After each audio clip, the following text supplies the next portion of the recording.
Well, unfortunately, on my trail camera, I've got a picture of a trespasser. It's not the kind of trespasser you want to have. We've had this trouble before. And I'm hoping it's just a glitch on the camera, but I don't think it is. So let's hop in the T-Boss 550 and see what we can dig up. Before we set sail, I want to explain the ride with you today. It's a T-Boss 550. It's a Massimo product, about 496 cc's, and it's 4-wheel drive.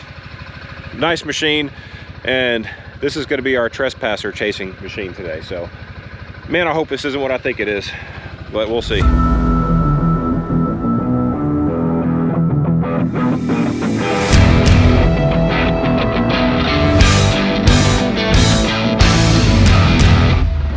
Well, I'm not seeing a trespasser just yet. Y'all follow the channel, you know exactly what I'm talking about. Okay, so here's the problem. I live in an awesome part of Tennessee where there's a lot of great wildlife, but there's also a lot of cows. We have cows breaking into our property every year, and they come and eat our deer feed. If you follow the channel, you know we spend a lot of money, a lot of time, and a lot of effort feeding deer, you know, trying to take care of the wildlife. And the cows will come here, they'll break through the fence. My neighbor's an older guy, he's got an old fence. You know, these pastures and stuff have been here forever, and you know, every year we're still trying to patch everything. He's not super aggressive about keeping them off my property, and I've had a lot of comments of people saying like, well, you should sue him or do this. He's my neighbor, guys. Like, I'm not gonna go suing a guy in his late 70s over some cows. Like, that's not what you do long term for a generational piece of property you want to have for your family.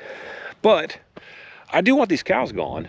So usually if you see cows on a camera, you get out there quickly, they'll kind of run back to where they go on the fence. You can mend the fence and do that kind of thing, which we've done here in the channel. And I was hoping I would see a cow, if that's what it was on that. I mean, I'm showing you the picture right now. Y'all tell me what you think that is. That looks like a cow to me. Either that or it's a big brown blackish deer, which I haven't seen one like that. But if I see anything moving out here, I could kind of push it back and go mend the fence. But what we're gonna do is we're gonna take the T-Boss, we're just gonna run the fence line, and y'all tell me what you think. That looked like a cow to me, but truth is, what I'm looking for in the ground right now, around here, I'm looking for cow patties. If you see cow patties, you know you got cows. If it's a cow, it means we gotta put a halt to our feeding program, and I really don't wanna do that. I'm really not seeing any fences down. I'm not seeing any sign of cows, but man, that looked like a cow to me. This is the kind of stuff you deal with all the time. Trees will fall down, high winds. Anytime there's a high wind event, I mean, look at this. You see all these limbs and all these branches that have come down from this tree. These trees are old, and they could take down a fence. And the cow's gonna find a spot in the fence. So we're just gonna ride this fence line, see if we see anything.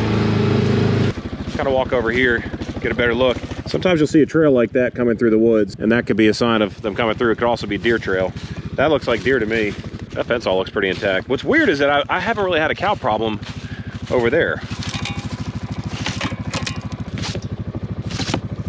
Sorry, T-Boss, but welcome to the farm.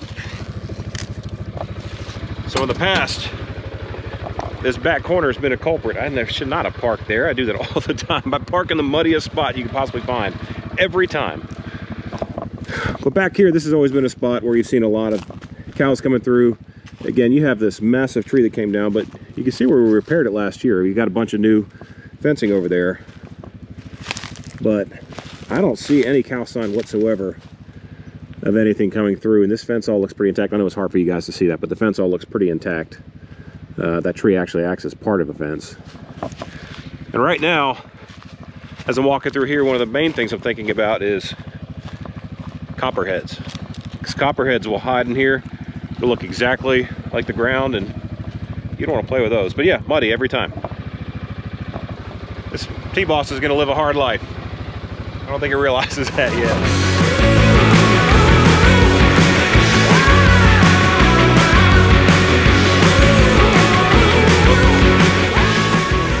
Well, here's where the camera is that took the photo. So maybe it was something climbing down the tree. I don't know. I don't think it was, but I don't see any hoof prints. It looked like a cow to me. In the meantime, we'll come check this feeder. They love these feeders, and I love that feed. But I'll tell you, one of those cows, they'll clean this feeder out in no time. So that'll tell us. If we see a cow show up, now we know. But I don't see any sign of cows. This is all from deer tearing that up. All right, let's keep riding. We'll go on the other side of this hill, see if we see anything. But if not, maybe it was just a false alarm. If so, sorry, I wasn't trying to cause drama. I'm being serious. I thought we had intruders. We may still have them. We just got to look around. Well, for now, I guess it's just a false alarm. Sorry about that. So I told my neighbor one time, I said, hey, you know, I don't have any cows, but if things ever got real bad in the world, I think I would just cut the fence and then I'd have all the cows in the world. So he's kind of like, well, I guess you earned it at this point. You fed them a lot. So anyway, it's important to have good friends. It's important to have good neighbors and good relationships and be patient with people, especially people who are still trying to live this dream of being on property and having, you know, having some space and being out in the country as the years are clicking by. I'm not going to go out there and big time him and give him a hard time. Like, that's just not cool. It is what it is, y'all. Sometimes you just got to take the L and say it is what it is. In his defense, there's no cows over here right now that I see. I'm going to put some pictures in here at the end of some of your trail camera photos. I appreciate y'all sending those. And if you like the video, give us a like. And subscribing is free. Doesn't cost you anything. And it helps us. It takes you 2 seconds. And that just really helps out our channel. So if you enjoy what we're doing, you've watched a few videos, 3 or 4 videos, and you say, you know what, maybe it's time to commit. We would really appreciate that because that helps us and helps us grow the channel and continue to do more fun stuff. So appreciate you watching. Catch you in the next one. Joe the Farmer. We out.